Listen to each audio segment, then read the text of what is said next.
Have you ever tried to break a bad habit only to find yourself falling back into it, like your brain is working against you? Well, you're not alone. Today, I am going to show you why breaking bad habits feels impossible and that it's actually not your fault. Understanding this will make it easier to break free. So, habits are automatic behavior that our brain creates to make life easier. When something becomes a habit, you do it without thinking. For example, brushing your teeth in the morning or scrolling on your phone before bed. So the same part of your brain that control your habits also trigger your fight or flight response, and this is the brain way of protecting you. And this whole process happens in an oldest part of the brain called the reptilian brain. Here's an important point that I want you to remember. The brain doesn't label habits as good or bad. For the brain, all habits are necessary for your survival. So every time you do a habit, especially one that gives you quick satisfaction, like eating junk food or scrolling to your phone, your brain releases dopamine. This makes the habits feels good and also makes it stronger, even if you consciously know that the habit is bad.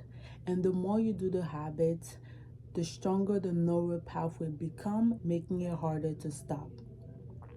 And remember how I said earlier that habits are automatic behavior that our brain creates to make life easier. And this whole process happens in the oldest part of the brain called the reptilian brain. So now I have an example that's really gonna tie this together, and it's gonna make it easier for you to know exactly what's happening in your brain. After watching especially this part, you're gonna know exactly what's happening in your brain, and it's gonna make it easier for you to break free. If you take the same road or the same bus to school, work, or the gym, your brain does it without thinking, right? Like if you go downstairs, you already know which way to go, you already know what bus to take. Well, the same thing happens for your habits. So every time you do a bad habit or a habit that you're struggling to break from, you're not consciously making a decision every time. Your brain is just doing it on its own. And then now let's say you added a new habit. So let's go back to the example that you just gave. So let's say that you discover that if you drive, there's a new road that can take you to school. And if you take the bus, there's a new bus that can also take you to school. So you discover that today, and then you told yourself that tomorrow when you go to school, you're going to try that new road or that new bus. Fast forward tomorrow, you're probably running a little bit late and you're trying to get to your 8 a.m. class. And here's where you come along. Here's where I have a question for you. Would you, one, take the new road or the new bus that you discovered yesterday, or two, take the old bus or the old road that you already know about? Which one would you take? I'm sure you picked this one. For me, I'm gonna take the old road or the old bus. The reason why is because one, I am running a late, so I don't have time to be checking Google Map and trying to figure out what time I should leave and all that. And two, my brain already knows how to do it. Like I'm gonna go downstairs and I already know which direction to go. And if you take the new road or the new bus that was created, here's what's gonna happen.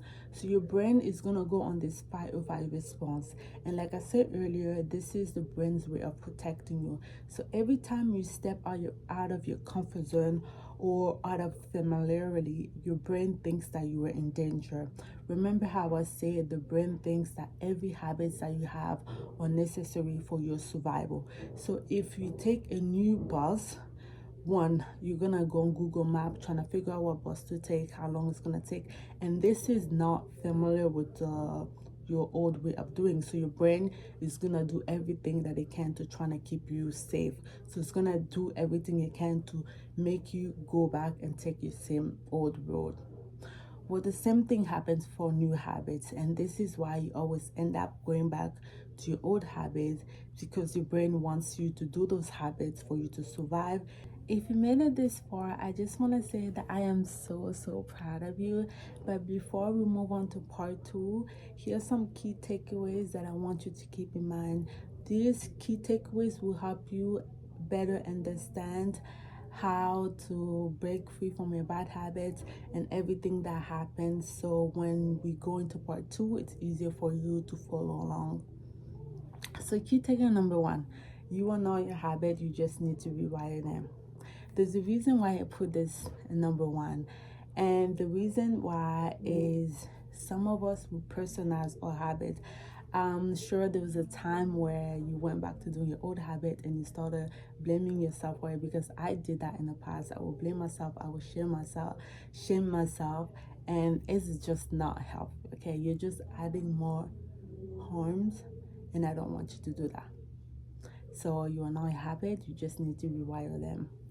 Number two, the brain doesn't distinguish between a good habit and a bad habit. This is so important because the part of your brain that control your habits is not the same part of your brain that knows something is good or bad.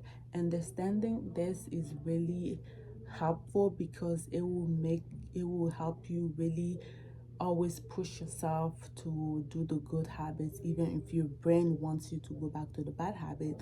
Because remember how I say your brain wants you to do the old habits is because it wants you to keep you safe. It thinks that you need this habit in order for you to survive.